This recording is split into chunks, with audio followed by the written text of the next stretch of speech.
Tumakbo lang ako ng tumakbo na para wala ng bukas. Sa takot ko di ko naalintana ang daan. Kahit patumba-tumba ako ay patuloy lang hanggang sa makita ko si Tito Robin at Ramon. Anong nangyari sa'yo, Kyle? 2 araw ka na namin hinahanap pa. 2 araw? Ang pagkakaalam ko wala pa akong 1 araw na nawawala. Tara, umuwi na tayo. Huwag tayo dito at hindi pa natin sigurado kung ligtas. Sa bahay tayo mag-usap.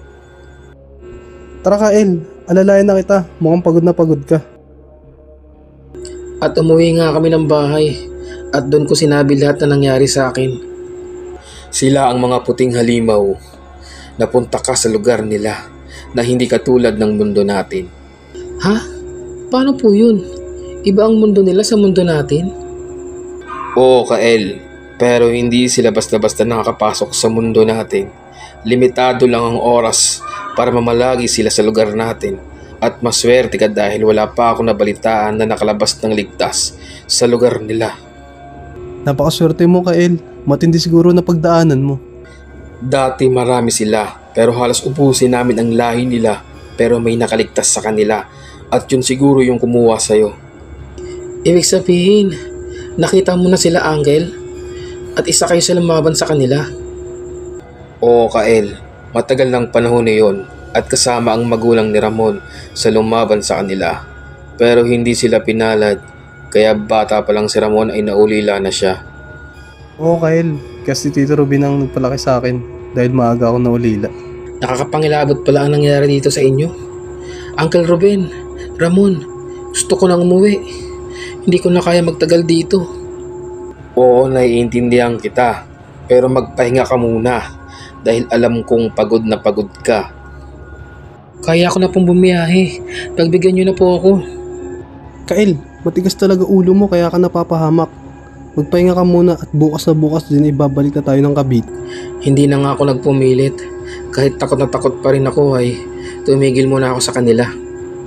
Mga hapon nun, bandang 5:00. Umuwi si Totoy, ang pinsan ni Ramon. Puno ng dugo ang damit niya at may dala siyang sako. May bahid din ng dugo. Kuya Kael, nakauwi ka na? Ano nangyari sa'yo? Oo, Totoy. Ano yung nasa damit mo? Bakit puro ka dugo? Ano yung laman ng sako? Ah, ito ba? Baboy ramo to? Nahuli ko sa gubat.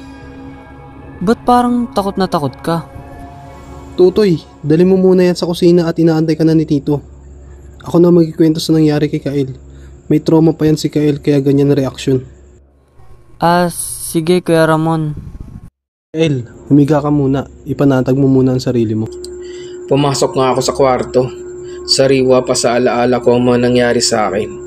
Sa pagod ko ay nakaidlip ako. Mga bandang 8:00 ng gabi nang ako'y nagising. Bala ko sana mag-CR ngunit napansin ko na nagkukwentuhan yung tatlo at mukhang seryoso ang pinag-uusapan nila. Kaya palihim akong nakinig sa kanila.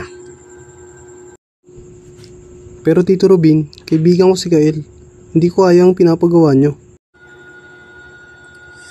Ramon, hindi naligtas ang lihim natin sa kanya. Gusto mo bang malaman ng iba na taga rito na tayo hindi ordinaryong nilalang? Wala naman siyang alam sa lihim natin, kaya hindi na natin kailangan gawin yun. Bakit? Sigurado bang wala siyang pagsasabihan sa nangyari sa kanya? Ayaw ko na may pumunta dito at iimbestigahan tayo. Matagal kong tinago ang lihim natin at hindi si Kael na magalantad nun. Tama si Papa, Kuya Ramon. Dapat natin gawin yun saka. Isa pa, sa tuwing nakikita ko si Kuya Kael ay natatakam talaga ako. Totoy, magtigil ka. Ramon, mamili ka. Si Kael o kami ni Totoy? Maswerte siya dahil nakaligtas siya sa mga puting halimaw na mortal nating kalaban. Hindi mo ba naisip na pwede din tayong balikan nila? Kaya bago pa man nila bawin si Kael, ay uunahan na natin sila. At isa pa, hindi ako naniniwala na hindi ka nakakaramdam ng gutom pagkasama mo siya. Ano to? Halimaw din ba sila? Tarantado ka Ramon, pati ako balak nyo pang kainin. Kailangan ko makaalis dito. Kukunin ko na ang malaga kong gamit at pera para makaalis na ako. Dahan-dahan nga akong bumalik sa kwarto para kunin ang bag kong maliit dahil doon nakalagay ang pera ko at hindi ko sinasadya na matapilok ako sa sako na dala ni Totoy. Ito yung dala ni Totoy kanina at hindi ko napigilan tignan ang sako. Laking gulat ko ang tumambad sa akin. Isang kamay ng tao. Pinigilan ko hindi mapasiko sa takot at dali-dali akong tumayo at kinuha ko ang gamit sa kwarto. Kagat ng dilim.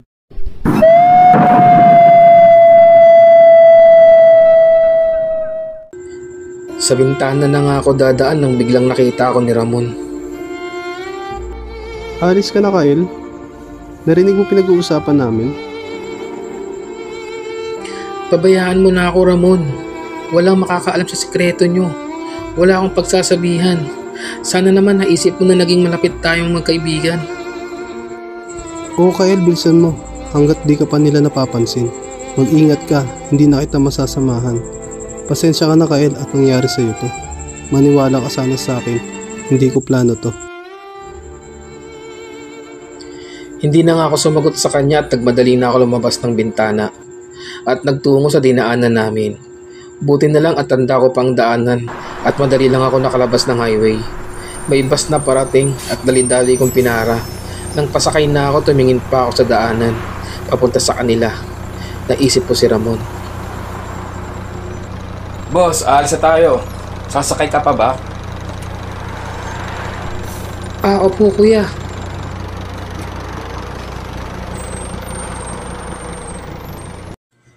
Pinatakas mo, Ramon, si Kael. Huwag kayong mag-alala, Tito. Hindi ako ipapahamak ni Kyle. At wala na rin akong balak bumalik ng Cavite. Sa nangyari, wala na akong maiharap kay Kyle. Wala na akong magagawa. Nagdesisyon ka na. Tulungan mo na lang kami sa aming mga pananim sa bundok. Sayang si Kuya Kael. Totoy, tigilan mo na ang pagbangkit kay Kyle. Oo na, Kuya Ramon. Lalabas muna ako at ayusin ko pa ang mga panggatong sa labas.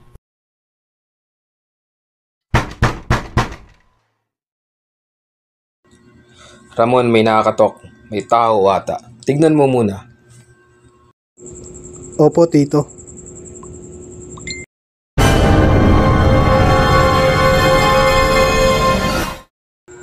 Bago pa man mag-react ay sinaksak na ng mga kuko ni Camille si Ramon sa puso.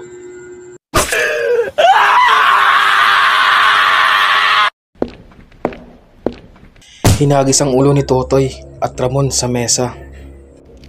Nasaan na si Kael? Ilabas mo ng matanda ka. Kanina pa siya nakaalis. Pareho tayong natakasan ng batang yun. Hindi ko inaasahan na mas maaga kayong darating. Natanda na nga talaga ako. At hindi ko kayo kagad naramdaman. Ganun ba? Pero ikaw, wala ka ng takas. Maipaghihiganti ko na rin ang lahi ko.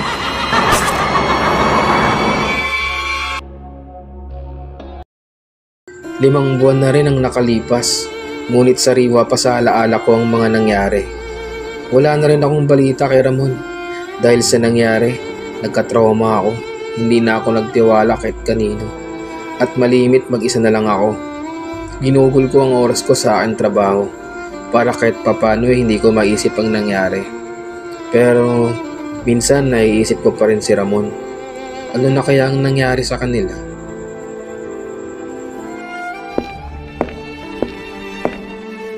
Miss, nahulog yung ballpen mo. Naku kuya, maraming salamat. Lagi na lang talaga akong nalalaglagan ng gamit. Sige miss. Dito na ako.